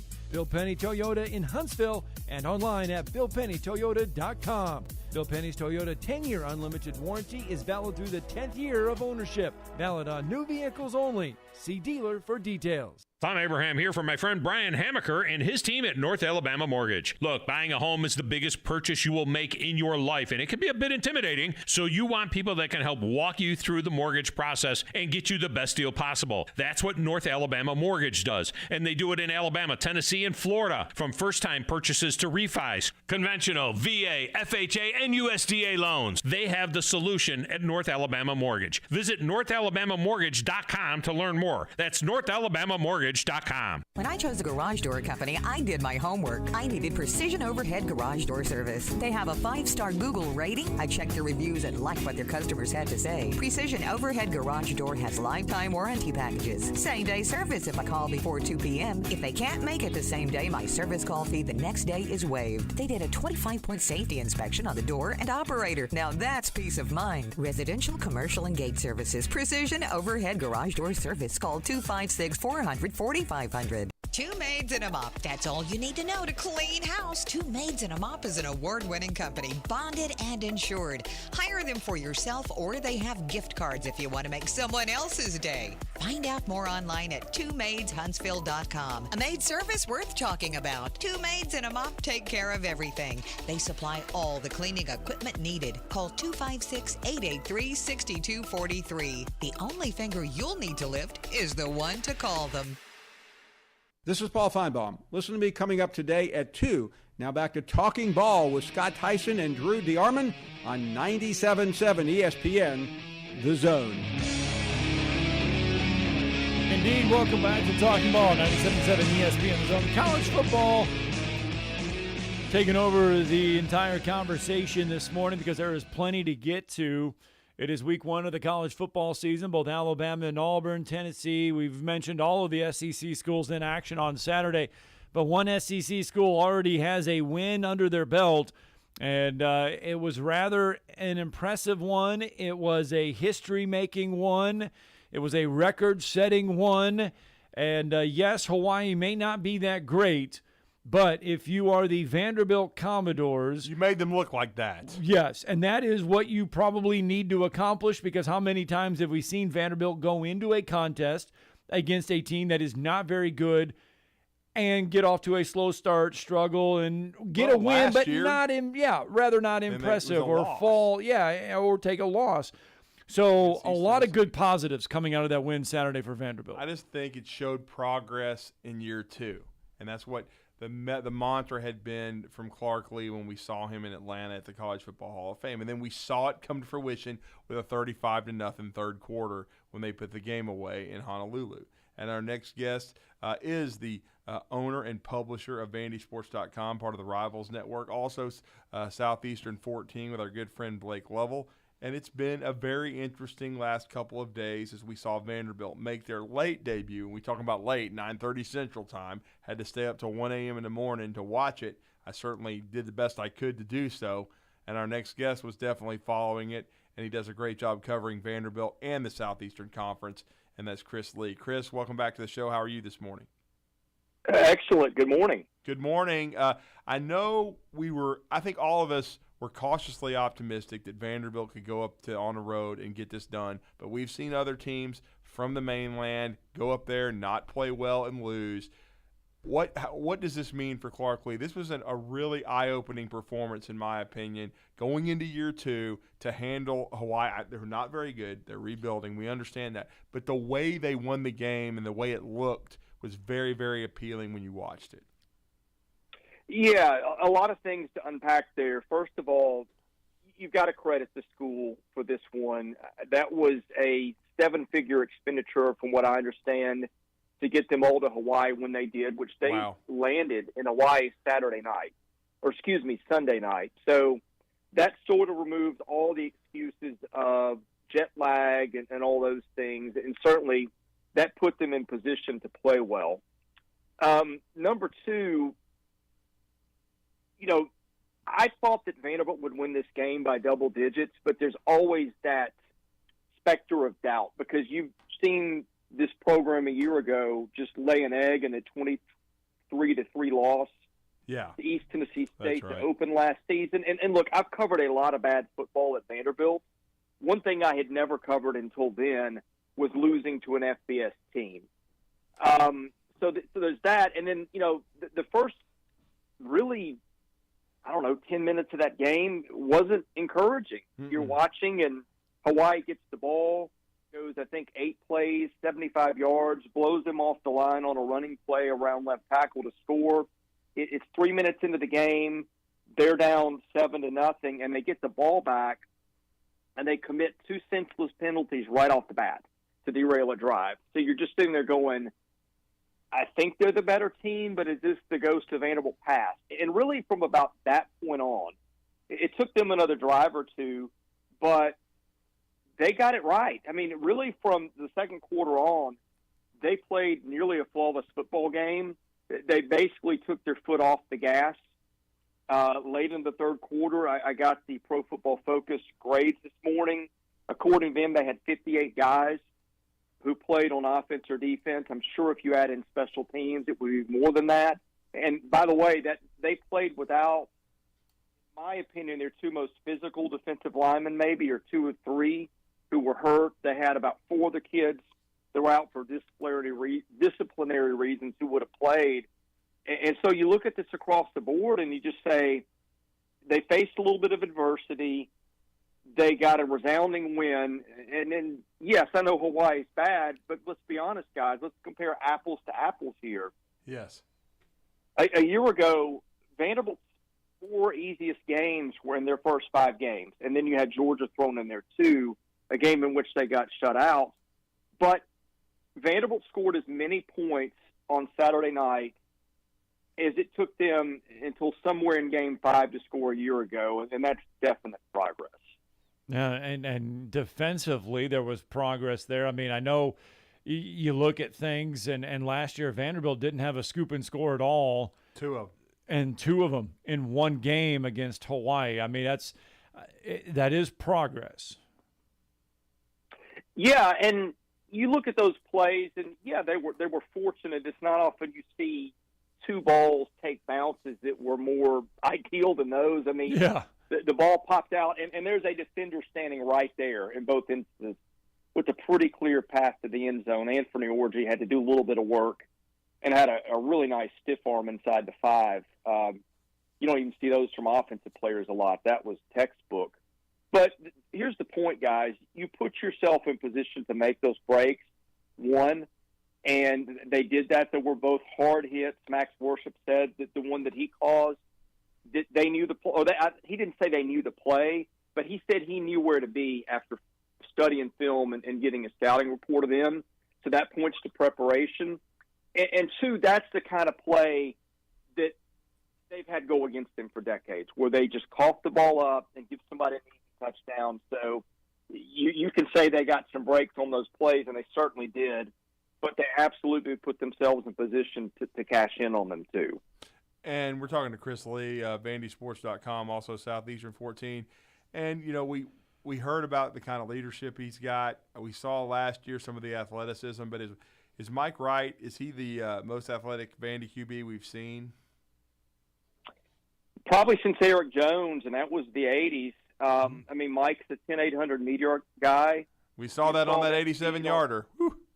Yeah, you did, and he had 150, 160 rushing against Missouri a year ago, and he's a better runner this year. You know, last year he was kind of a straight line guy, and they taught him a little bit in the way of change of direction skills and some things like that. So I think he's going to be a more effective runner. Now, I have some issues with the passing, and if you want to pick flaws with that performance, you could see when he threw the ball downfield, it's far from textbook, and I think that's going to be an issue for them. But at the same time, when you can run the way that he can, defenses have to play you a little differently, and certainly he was terrific in that opener. Well, it was also, I mean, and you look at the play calling for Vanderbilt, and you mentioned preparation. You could see that they put guys in the right spots on Saturday for success.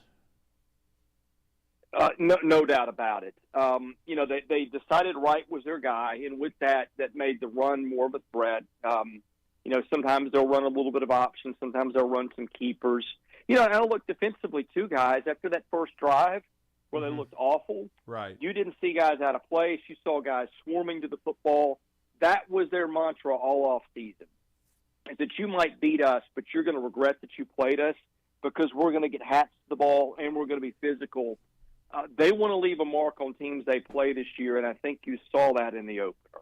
Yes, they did, and then 404 rushing yards, Chris. I mean, physicality at the point of attack, and of course, Wright was tremendous running the football himself Saturday, but the running game itself as a whole was really good. It was, and look, guys, they played 73 snaps. They only had one lineman who played as many as 54.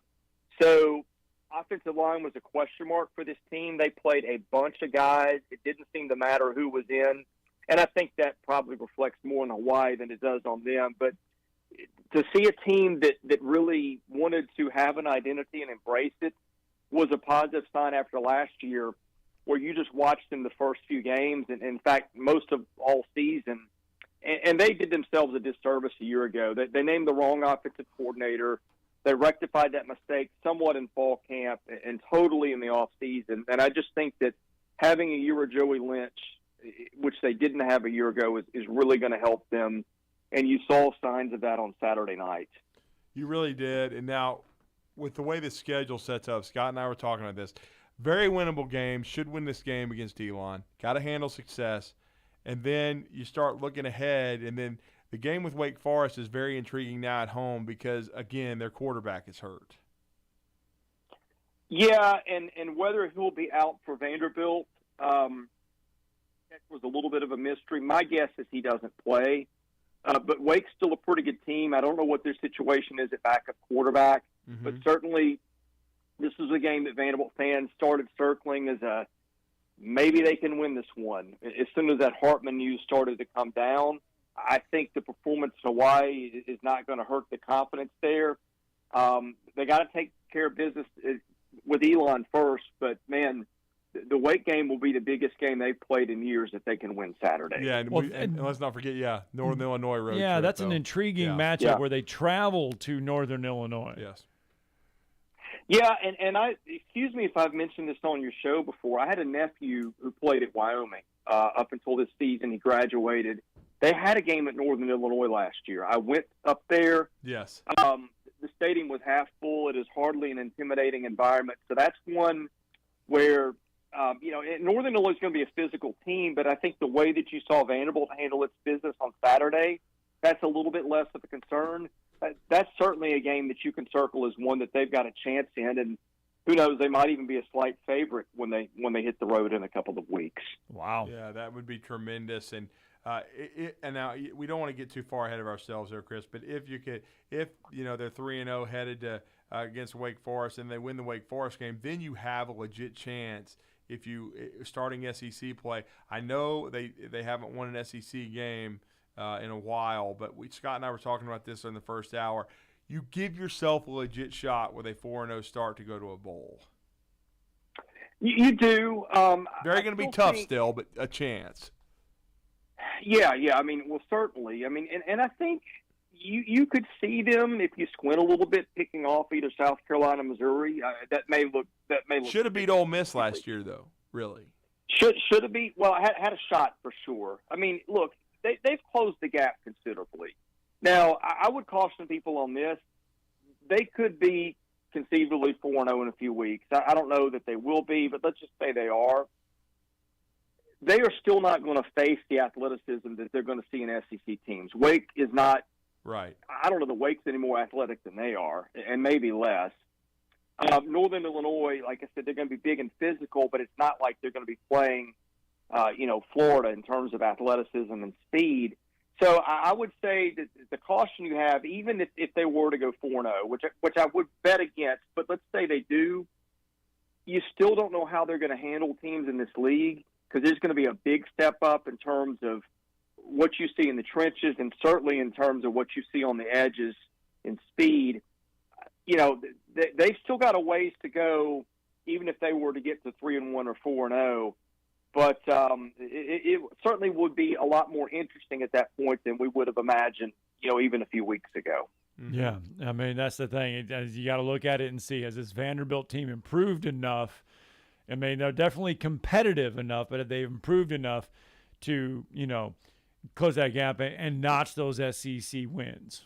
Yes, and Chris, I know you and Blake Lovell will be covering the SEC as a whole at Southeastern 14. What are your thoughts on the opening weekend of SEC play coming up? Well, we've got two games on Thursday. Tennessee should there's a lot of expectations for the Vols this year. I'm not buying some of it. I think they're still going to be around a 7-5, 8-14. But what are your thoughts on the opening week of SEC play?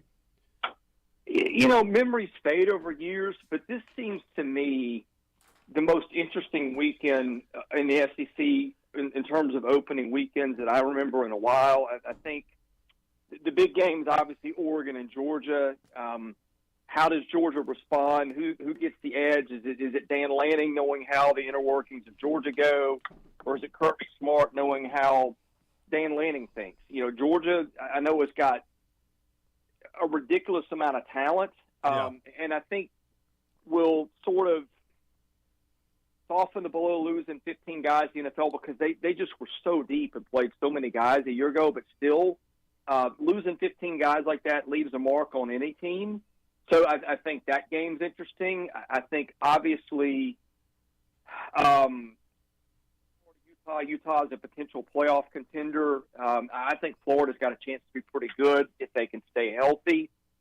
But sometimes week 1 and week 12 are different animals under a new coaching staff. And how long does it take when they make changes? Do you see some of that show up against Utah which is a very veteran team, or do you see Florida getting better maybe later in the season rather than early? I think that's an intriguing game. Arkansas and Cincinnati is a good game.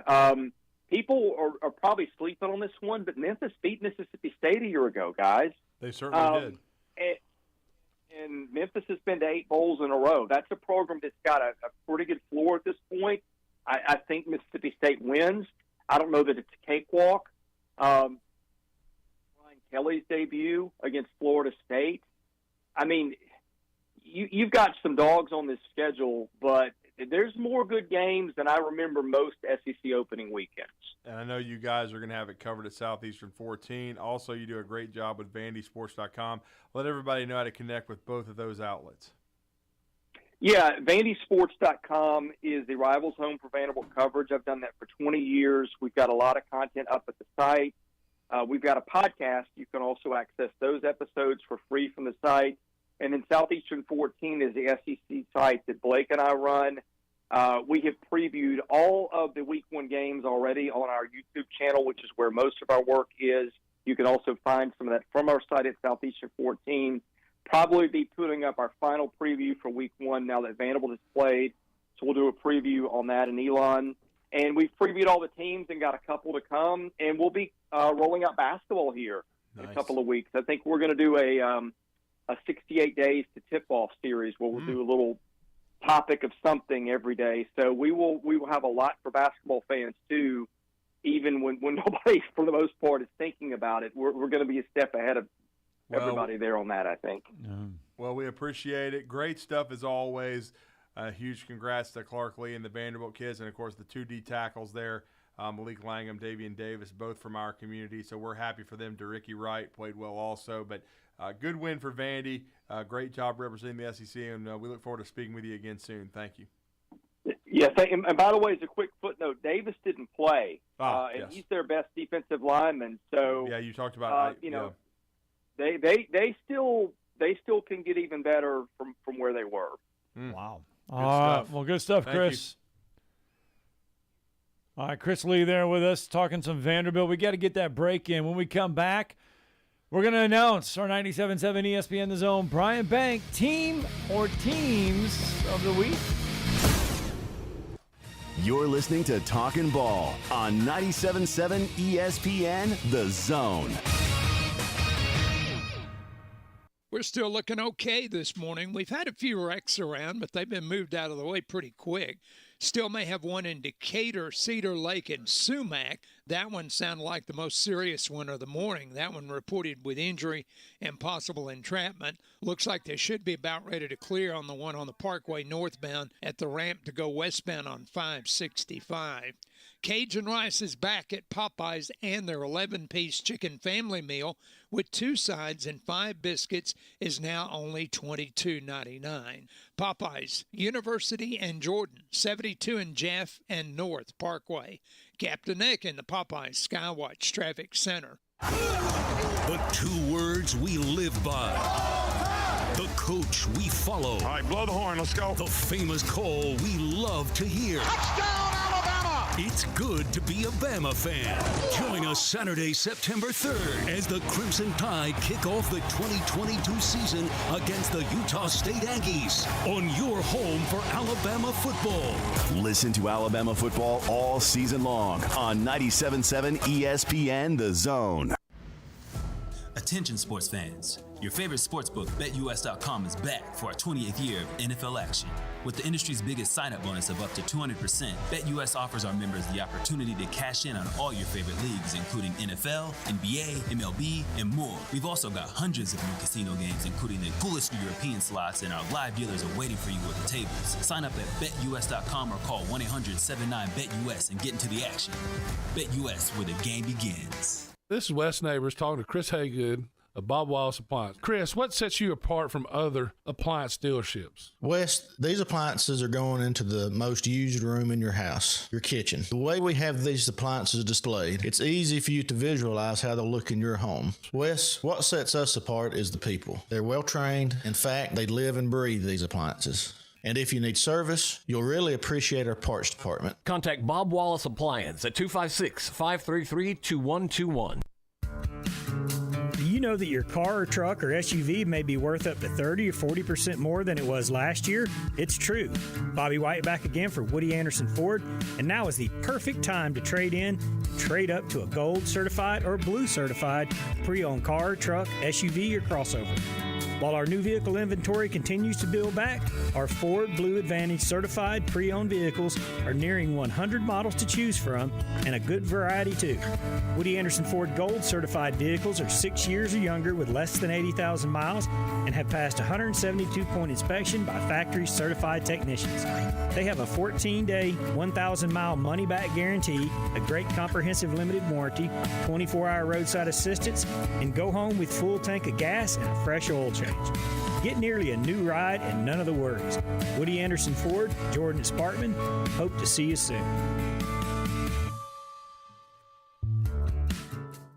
Not looking or feeling your best? No energy for the things you like to do? Ready to look and feel younger? Make your appointment at Advanced Life Clinic, one of the region's foremost destinations for patients interested in looking and feeling their best. Specializing in advanced laser treatments and weight loss, male and female rejuvenation to offset the effects of aging, and more. See how Advanced Life Clinic can help you enjoy your life again. Call 256-882-6555 or log on advancedlifeclinic.com. Hey there, folks. Bob Baumhauer here. We're celebrating 40 legendary years here at Baumhauer's Victory Grill. And to kick this off, we're coming in hot with our all-new Alabama Hot Chicken. Fresh southern fried chicken breast smothered in a blend of tangy, immune-boosting herbs and spices with a spicy finish. Served up with a side of homemade smoked Gouda cheese grits, Miss Mary southern greens, and garlic bread. And there's plenty more where that came from. Stop in today and celebrate with us. Baumhauer's Victory Grill. Legendary fun, legendary food. As the Atlanta Braves battle for another postseason run, Throw comes in, and it got him! Oh, my goodness, what a throw! it's also the start of football season. We've got you covered right here on 97.7 ESPN, The Zone. This segment of Talkin' Ball is brought to you by University Kia, the #1 volume Kia dealer in the state of Alabama. Located online at universitykia.com.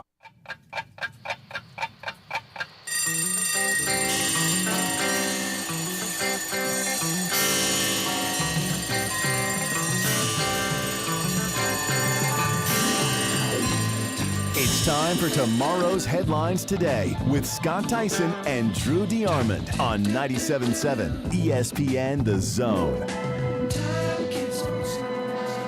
Each week, they lace it up. Each week, we'll present our Team of the Week. Get it in here! I got one thing to say!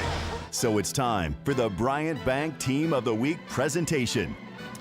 Yeah, we mentioned going to break that we could be the Team of the Week presentation or the Teams of the Week presentation. And thanks to our good friends over at Bryant Bank, they have given us the privilege of saying, hey, look, if there's another team that does exceptionally well on a during the sports season, feel free to name not one, but two 97.7 ESPN The Zone Bryant Bank Team of the Weeks. And just so that everybody knows, Bryant Bank has stepped up in a big way this year. We're giving away $500 to each of our Team of the Week winners. So this week here is a rarity. We're not going to do it every week, but this week we are going to name not one, but two 97.7 ESPN The Zone Bryant Bank Team of the Week winners. Yes, we are. And the first one is we're going to do football as we always do. And Scott, I don't know. When you only give up 9 points in 2 weeks and you're averaging, about 60 points a game, and that's what they are, 60-plus points a game right now, Scott. Yes. I mean, two very impressive performances, no doubt about it. The Sparkman Senators under our good friend LaRon White. Now I will say this. 2 years ago when they were our Team of the Week, it rained like cats and dogs, and we had to do it in the office. I hope it doesn't happen this time. It was a monsoon. Oh, monsoon wouldn't even even describe the trip out to Harvest. Oh, my Lord. We could have rowed a boat. We could have rowed a boat out there. Row your boat. But the Sparkman Senators have been certainly playing at a very high level, 7A Region 4, only unbeaten team left. Yep. 2-0 before Region play starts. Couldn't have handled it any better.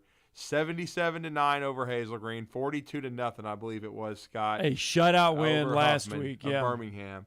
So the Sparkman Senators are our first ESPN 97.7 The Zone Team of the Week. Yep. We're always going to name a football team Yes. each week. And this week, Scott, we have another organization and team we're going to name as our second team of the week in another sport. Yeah, we're going to go inside the gym for this one because Is 10-0 good? Huh? Is 10-0 good? That's pretty good. Yeah, anytime you go into a tournament, and this is the Huntsville High hosted the Ironman 2022 Huntsville High Invitational, or I guess you could say the Ironman. It was the Ironman 2022 volleyball tournament there at Huntsville High. And Huntsville High went 10-0 in the Ironman tournament. 10-0. 10-0. 10-0 to win the whole kit and caboodle. That's pretty good. Yeah. So we figured, you know what? That deserves to be a team of the week as well. So Huntsville High volleyball. Melanie Donahue, Hall of Famer now. Yep. Yes, I got to. Yeah, you inducted her. I this did. year. Well, I didn't induct her. Well, you were emceeing. I was emceeing. Yes, the Huntsville Madison County Athletic Hall of Fame inducted her voted her in there. in. Yeah, And Scott I got to put emceed. on the fancy tuxedo and say her name a couple times. Right. Huntsville High volleyball, our other 97.7 ESPN The Zone Bryant Bank Team of the Week. They went 10-0 in the Ironman tournament. So that is fantastic work Congratulations, by them ladies. Yes. So we've got not one, but two presentations to make this week. Yeah. Two presentations. Two special guests on the show to honor their players and honor their undefeated runs. And we had a lot of good candidates in football. I mean, there was a lot of huge wins. I know another shout out to Charlie Wilburn, and the first thing I would have asked Charlie going down there is, "You're not going to give me any more death sauce, are you?" Because he tried to kill me when I went down there for the wing eating contest. Rocco in Baltimore right now. Oh. We almost croaked. You can ask Molton, but that was some intense stuff. But they win 23-0 over our reigning team of the week, Grissom Tigers. That was a heck of a win. Jared Adcock, what a job! Oh, I mean, 28-14 over the Austin Black Bears. I mean, that's unbelievable. First time they're 2-0 in 12 years. First time they beat the Austin Black Bears in 7 years. Got to give a special shout out to Jared, man. He's done a heck of a job. I know he was very excited about this sophomore class a couple years ago, being seniors. And so Jared Adcock has done a great job with the Decatur Red Raiders starting this season. Huge kudos to them. But Sparkman, they're playing at an extremely high level. I mean, anytime 77 points against a team that turns around and wins the next week. And so you got to give them credit for that. And so the Sparkman Senators, 2-0, 7A Region 4, and they're their Bryant Bank Team of the Week. Yeah. And You look at it. Shout out to Ken, Mike, all those guys for Bryant Bank for stepping up to honor these young people. I and mean, give them Chris $500. Bunio, the Elkmont Red Devils, was a he big gets win for his them. first win as head coach there at Elkmont. That would have been good. Randolph beats Madison Academy first win over first Madison time Academy ever at 46-33. Andrew Hunter, Nick Strong. Nick Strong, going to be a strong candidate. No pun intended there. For the Player of the Week for AL.com. 5 touchdowns for that young man. He played tremendous. And so there was just a lot of really good results. West Morgan, 49-0 on the road against Ardmore. I mean, there was some outstanding. Bob Jones got a really impressive awesome win against over Athens. at Athens. Yes. I mean, Priceville, very impressive. In regulation, 54-47 over Fairview. Yep, big win there for them as well. So, I mean, the list could just go on, and it will go on and on again. On Friday night, we'll have another week of high school football right here on 97.7 ESPN The Zone. I believe the Buckhorn, but it's region play this week. So everybody jumping into region play. I know the Buckhorn Bucks will be in region play, so you'll be able to hear that game on 97.7 ESPN The Zone. Randolph Raiders will be playing the JP2 Falcons in the David Lloyd Bowl. Okay, that'll be on 97.7 ESPN The Zone 3. Madison Academy begins region play. That'll be on Zone 2. And then we'll have the North Alabama High School Football Scoreboard Show beginning at 8:30 on the Blitz Sports Radio. And then as soon as the conclusion of the Buckhorn game on 97.7 ESPN The Zone, we will have that for you up until 11 o'clock. And so we've got that. Make sure you download both the 97.7 ESPN The Zone app, the Blitz Sports Radio app. You're going to need both of them to get you through the high school football season. But again, congratulations to Sparkman Senators, the football squad. They are one of the 97.7 ESPN The Zone Bryant Bank Team of the Week winners, and the Huntsville High volleyball team, they are the other 97.7 ESPN The Zone Bryant Bank Team of the Week. They went 10-0 in the Ironman tournament to bring home the honor. So congratulations to both of them as well. That's going to do it for the 2 hours of fun, and I mean, it was fun. If you're going to wake up and get going on a Monday morning, we got you woke up, and we got you going on a Monday morning. I think we did. Oh, we got them rolling. Special thanks to Chris Lee. Did a great job. Travis Ryer, all of our callers. Jeff Dodge in Kentucky. I don't know why. Don't understand that. Because nobody loves them. You don't love them. Melanie Donahue, the Huntsville Lady Crimson Panthers, 10-0, Ironman tournament champions. Sparkman Senators Team of the Week. Great show. And we'll see you tomorrow on Tuesday. Because you don't love Kentucky. You don't love Mark Stoops. Give him some love. McCurry Motors is your car and van rental headquarters. You can rent the vehicle you